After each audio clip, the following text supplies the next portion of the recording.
itu pengalaman yang menyenangkan ya. Selesai, nah, waktu Pak Habibie itu Pak Agung ada acara di Portugal. Tapi Pak Luki juga kita berangkat di sana. Akhirnya setelah pertemuan diterimalah ketua Presiden namanya Pak Dr. Abiliu. Ya. Ke rumahnya terus tanya mengenai Timur gimana. Diskusi, ya saya jelasin mengenai otonomi, tawaran gini. Dia setuju, lebih baik otonomi. Tapi perkembangan di lapangan terus di PBB kan berubah akhirnya. Ya sudah. Terus Pak Habibie itu akhirnya berkawan sama saya. Kalau Jakarta mesti ketemu saya bolak-baliknya. Dan Pak Habibie waktu tempo hari itu tahun lalu ya tiba-tiba ada di New York di telepon saya juga. Ya, berkawan baik kan. Nah itu pengalaman. Nah yang terakhir yang agak sangat menyakitkan ya, tapi saya lihat sih positif saja lah. Khairul ini saya ketemukan dengan Gus Dur karena saya ikut diajak Gus Dur untuk ke Timur Tengah, ketemu di Jordan, ketemu di Qatar, ketemu juga dengan Pak Prabowo waktu itu. Dipanggil kita nemenin juga situ, kita dengan Pak Alwi Shihab, terus satu Wahyu. Saya ngomong Pak TVRI nasibnya gimana? Oh kamu gini aja. Saya udah dengar TVRI udah mau dibuat macam-macam lah. Tapi ini saya salah satu kepala yang nggak pernah diajak sama si kelompok itu. Depan udah dibubarkan. Udah bubar. Jadi saya nggak pernah diajak ini. Nah, akhirnya Harmen itu ya, saya temuin men itu apa masalahnya Bang Harmen ini mas ini. Udah bawa sini deh. Saya bawa selama Bang Gus Dur.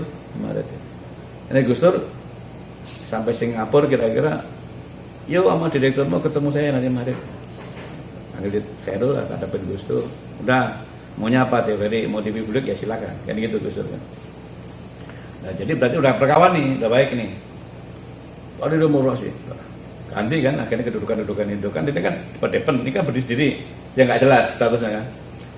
Saya tiba-tiba dipanggil sama Pak Khairul, Trim, ya Pak, aku nelponin available mulu katanya. Ya Pak, gimana Pak? Yuk ke ruangan sama abang sini, sarapan. Siapa? Itu John Wali ya? Apa? Pakai dasi ya, sama jas. Oh siap. Oh berbunga-bunga saya, karena ini kan mau diajak kemana ini kan sama direktur, sama nggak bangga dengan direktur pada waktu itu kan berkuasa penuh, nggak ada dirjen, nggak ada menteri kan. Saya sarapan, terus ngomong tanding dia ambil kerja gitu, saya diem aja nungguin kan. Terus ini udah jam 11:30 mau kemana nggak berangkat? Aku nanya kan nggak berani juga sama direktur. Cuman Pak masih banyak Pak, ini sebentar lagi ini harus dicairkan semua ini untuk kegiatan. Tiba-tiba ada GM personalia. Dodok sama Mas Yudo. Pak, acara sudah siap. Pak Khairul bilang, tunggu sebentar aku sholat dulu, sholat duhur. Nah saya ini kan, dia kan mau anunya kuat agamanya. Kalau saya ini, lu kasih lagi, Pak antar aja Pak, saya Pak. Nah, Bapak duluan. Udah selesai sholat, kira-kira 10 menit dulu, jalan yuk. Naik ke lantai 12. Loh ini naik Pak. Kan situ turun, dia kan lantai 3. Turun, kok naik? Aku udah mulai bertanya, ini kemana naik? Masuk ruangan gedung aula gede itu kan. Terus biro kepegawaian, Bapak di sebelah kiri. Diganti aku ini. Jadi aku dipanggil jam 10, jam 12 diganti tanpa diberitahu apa-apa. Saya diganti, tapi nggak ada pejabatnya yang ganti. Ini apa nih? Ya udahlah, saya mau marah bagaimana saya bawaan. Ya saya emosi biasa lah, pertama emosi ya. Disumpah saya nggak mau, saya diemin aja, saya liatin aja dia. Karena aku nggak merasa lah. Terus ada dia saudara-saudari mau kita sumpah ya aku lah daripada ini ke tempat umum ya, saya ikut sumpah lah. Ya Pak. Udah selesai, gue berangkat lah ke Kalimantan. Dulu kan penerbangan 2 kali ya, cuma 2 kali. Ke sana Kalimantan ngapain? Kalimantan Tengah jadi kepala stasiun. Nah, kirain gitu. Nah, setelah itu kan ya salah kan saya orang baru gitu ya. Saya dulunya kan dicalonin itu 2 tahun sebelumnya untuk Kalimantan Selatan saya mau kuliah. Terus saya ketemu kepala biro rumah, diajak kan ada gubernur. Ya gitu orang daerah kan sopan gubernur dulu kan. Gubernur marah, saya nggak mau lihat mukanya orang itu masuk katanya. Terus aku tanya, emang muka aku kenapa katanya? Kan zaman dulu ada CCTV, jadi aja tadi lihat itu. Saya nggak mau orang itu datang sini lagi. Akhirnya kepala biro masuk, Pak orang udah ganti nih, ganti Pak Sutrimo.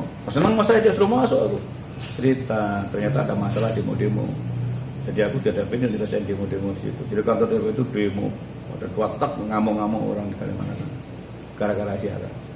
Nah, kenal lama baik, akhirnya saya sama gubernurnya ini setiap kemana aku diajak sudah berkenalkan, gule-gule pakai sepuluh itu nih Pak Sutrimo.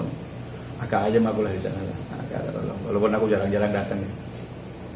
Terus saya tiba-tiba ada Mak Andi Malarangin cerita, Mas ketemu ini ada telepon ke Pak Resasit ya, itu Menpan. Jam 4 saya telepon, Pak izin Bapak nyari saya. Oh Pak dia mau ya? Iya Pak. Ada di mana? Di Kalimantan ya? Iya. Teleponnya berapa? Nanti telepon. Oh, siapa? Tak kasih laporan. Aku mikir-mikir, masa sih menteri urusan kayak gini? Memang udah kenal secara pribadi beliau sebelumnya ya. Karena waktu saya mau ambil dokter di UI ya, mau buat proposal itu suka konsultasi beliau udah. Jadi kenal udah. Oke Mas fokus bakal maju. Malam telepon, Andi nggak ngomong, Andi masih sama saya mau makan durian macam apa aja. Diceritain itu diperhatikan karena gini gitu. Saya lagi telepon, Yusril mau lebaran, aku tanya Yusril, Pak Yusril, ya cerita benar. Ya sudah kalau benar mau apa? Nah, terus kan ada urusan tuh kepala kawan potong gitu deh. Nah, kita kan ya senang nggak senang sebagai pejabat daerah kan ikutnya buat partisipan daerah gitu. Salaman nama Gus Dur. Itu Mas Wahyu menalin. Terus ini Mas Rimon. Gus Dur nanya, lu zaman kapan datang sini? Sudah 8 bulan Pak. Lu ngapain? Lu katanya saya pindah Bapak nyuruh. Oh salah tuh. Nah itu aku baru tahu. Oh aku ini di ini orang. Oh tapi waktu untung lah aku dekat dengan Tuhan ya. Aku buat masjid ya malam saya nggak mau keluarga ya. Jadi karena kondisi kayak gitu ya. Setiap malam ya kita berdoa sama Tuhan. Pada telepon ada yang telepon sudah datang di Jakarta. Saya kan ngerti juga. Saya pakai celana jin ini. Pakai celana jin. Pakai kaos sampai kuliah. Aku kuliah kan kalau bolos. Jadi sering banyak bolosnya. Jadi kalau aku tuh paling di Jakarta 2 hari bolos kerja, ya. Terus datang, dirinya itu suruh masuk. Temu jaksa agung di situ sama Menteri Keuangan. Ini orangnya katanya. Aku juga ngerti kamu dengan ini gambar apa ini orangnya. Nah kebetulan jaksa agungnya Pak Marzuki Darusman. Udah kenal lama saya di Golkar kan. Oh ya sudah.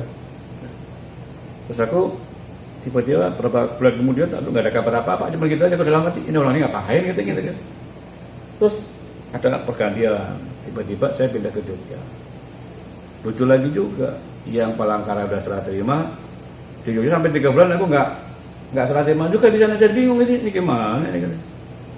Akhirnya ya saya mau diapain nih? Saya kan hilang jabatan itu. Sana lepas, ini nggak lepas. Dan di sana nggak mau diganti. Akhirnya ya saya datangin lah. Udah kita serah terima aja. Serah terima lah. Suatu saat ada telepon, saya lagi di bandara itu mau ke Jogja sebenarnya. Jam 5 sore lah, saya berangkat jam 6 ke Jogja. Jangan jauh-jauh dari Jakarta. Memang ada apa gue di Jogja? Baru masuk kantor saya. Masuk kantor, baru masuk habis olahraga. Jam 8, terus kita ketemu rapat staf dulu, briefing kan. Karena saya kan Sabtu kan nggak masuk saya. Saya suruh pulang karena aku kuliah, Jumat itu kuliah saya. Jadi kami Jumat aku mendajen untuk nulisan kuliah.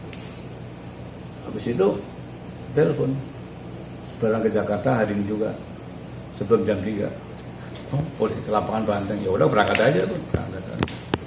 Ternyata jam 4 ada serah terima direksi. Ada direktur lah saya. Terganti pergantian pimpinan, saya jabat 2,5 tahun, diberhentikan lagi ya. Tapi kalau diberhentikan kan terima surat pemberhentian, saya nggak terima sampai sekarang. Karena apa? Organisasi kan dibubarin. Jadi pusat jabatan menjadi PT. Ya udah, resiko kan. Umur 42, lontang lah tuh. Padahal waktu itu udah ditawarin. Ini enggak lah saya dari ini. Pikiran saya itu ya jabat dulu sebentar sampai bill open, kira-kira 4 tahun. Berarti saya umurnya ya 4 tahun berarti 45. Nanti kalau jabat lagi lebih tinggi lagi umur itu kan. Jadi waktu direkturnya kapan? Umur berapa? Umur 42 aku. Tahun 2001 lupa aku. Terus pikiran saya begitu normatif aja. Nanti kalau saya selamat, dianggap baik kan, yang paling muda saya, Profesor Barita, Ibu Sumira kan udah tua semua kan, yang paling muda. Jadi peluang untuk lebih baik itu insya Allah dapat, udah yakin gitu. Jadi kalaupun dapat, ya aku pensiun 5 tahun ya udah cukup lah kan gitu, wajar gitu ya. Ternyata di berhentian nggak jelas aku, jadi 42 nggak punya kerjaan, lontang-lantung aku. Lantung selama 3 tahun lontang-lantung. Nggak jelas ini bagaimana saya ini kan. Saya masuk kantor, kalau masuk kantor aku tinggal di mana? Pimpinan saya siapa? Ini siapa kan bingung. Kan di dokternya Monuyun, padahal Monuyun kan sekretaris saya dulu kan, dia sekretaris direksi. Terus tiba-tiba di direktur SDM. Nah, dia kan juga bingung akhirnya kan, gimana ya, terserah masuk kalau masuk, kalau enggak juga terserah. Ya gua gak masuk kan, tapi kan aku mau ngapain, gajian juga enggak, suka ngambil gaji itu hanya berapa tahun. Akhirnya si staf saya itu kadang-kadang ketemu diambilin gitu. Kita gitu, akhirnya terus ya udah mau diapain, Iwan Jun. Udah TVRI udah begitu. Udah jelas habis. Ada demo-demo, saya disuruh pensiun enggak. Habis juga enggak, saya ngajuin berhenti ke Kementerian Keuangannya dipindah. Ternyata saya punya pikiran yang tidak baik. Jadi direktur kepala biro kepegawaian itu orang Sunda, lupa namanya, orangnya halus, kalau ngomong lama aja.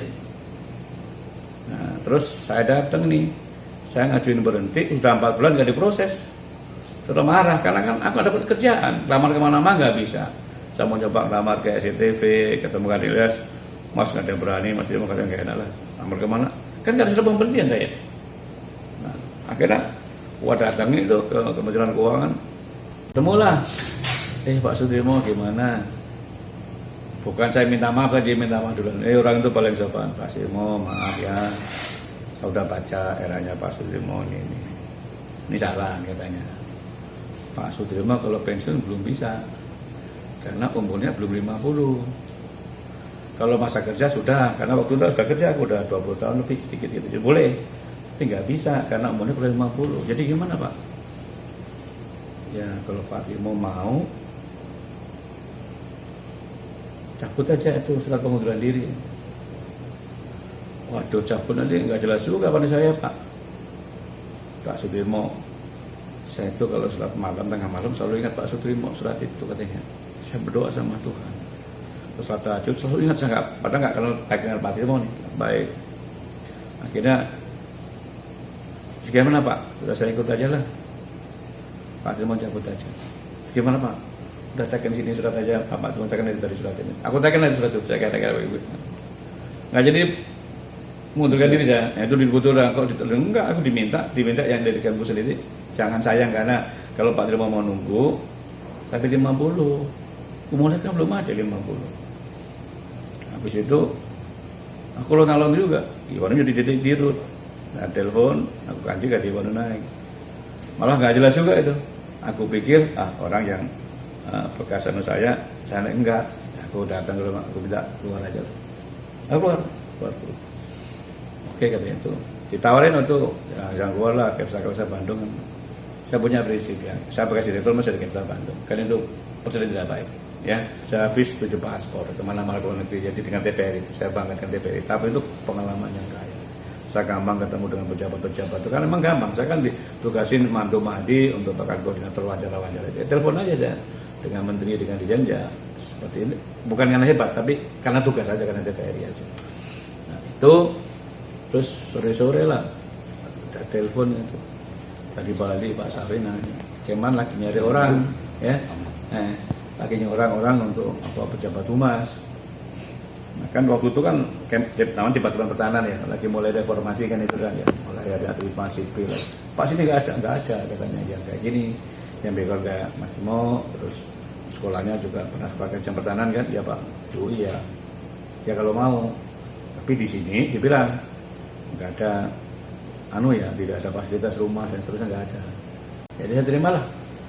Itu ya udah saya senang aja. Dan Pak Yono ini salah satu profesor yang merekomendasi saya ketika saya mau masuk S3 di UI. Jadi saya oke lah Pak. Nah ceritanya gimana gua nggak tahu, ada pejabat baru, saya kan dipersiapkan rumah, tiba-tiba nggak jadi, saya pindah ke Diklat sekolahan. Mungkin saya bandel mungkin kali ya sebetulnya silakan untuk Diklat. Terus saya suruh ngajar. Kepala Diklatnya itu kan juga teman sama saya. Jadi kalau lagi apel pergerakan selalu di belakang saya, tiba-tiba naik gitu ya. 83 waktu itu yang katanya Pak SBY. Saya ngajar Ya kan kebetulan kan sekolah pertahanan ya, saya bisa ngajar beberapa lekol, ada kolonel, ada mayur. Orang tiga pada jadi akhirnya ya. Jadi ketika Di Dana banyak jenderal juga dong. iya banyak ada. Sekarang dengan saya di Keman itu udah ada 9 bekas bawahan langsung ya, staf langsung saya yang jadi bintang 2. Kan di Keman itu namanya apa? Kalau sipil nggak di jabatan militer atau militer ganti sipil gitu ya, itu kan selalu harus bertujuan ke Cilangkap aja. Heran Pak Primo ini kalau namanya dibawa ke Cilangkap boleh ditolak, oke aja semua orang katanya. Oh gitu saya bilang. Alhamdulillah. Nah ternyata bekas-bekas murid itu banyak jadi jabatan di situ yang proses lah. Kalau pimpinan kan nggak ini ya, mungkin jangan tingkat kolonel, kemudian kan bekas murid kita kan ya. Ya baik, ada lagi yang malah tidak aspres di Angkatan Darat, bekas murid saya juga. Pak Slamet, udah Pak Primo aja lah. Nah itu mulai aja depan. Jadi kalau adanya sampai dirjen, ya ceritanya seperti itu. Bukan jadi karena ada koneksi. Nah, saya itu kan paling sulit saya ya. pikir begitu. Enggak, saya nggak bersaudara ya.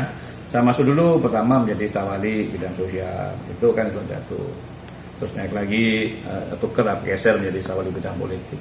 Nah, mulai terlibat. Jadi ke rapat-rapat terkait pergantian menteri kan, dari Pak Bornomo ke Pak Damijar. Nah, mungkin bapak-bapak jenderal yang lain itu melihat ini orang ini cecak ngomong nyambungan aja dan banyak ngerti, mungkin gitu ya. Saya ya silakan ngusulin saya. Jadi kalau di Kepan itu kan Oh, tapi emang latar belakang Anda sih kuliah di ya itu. Jadi kemudian mereka-mereka ini udah kenal saya sejak zaman masih menengah lah, berbeda-beda gitu lah. Jadi Pak Primo aja. Jadi kan gitu kan paling akhir itu kan harus sekjen ya sama irjen gitu kan sebagai pertimbangan menteri. Nah orang-orang ini udah kenal sama saya. Dan kalau rapat-rapat kenal saya. Jadi itu Pak Iwan. Jadi ya, zaman Pak Damijar saya dipindah ke kepala ketua lembaga penelitian dan pengabdian masyarakat di Universitas Pertahanan, itu level bidang 2 karena saya ganti bidang 2. Saya juga di Keman juga diganti bidang 2. Nah, saya di DJN. Itu ceritanya. Oke. Itulah tadi salah satu teman saya yang emang sukses juga. Sampai sekarang kita masih berteman, ngumpul. Orangnya asik-asik aja sebenarnya sih. Walaupun Dirjen, yang penting sehat walafiat bos. Ya, Oke. terima kasih.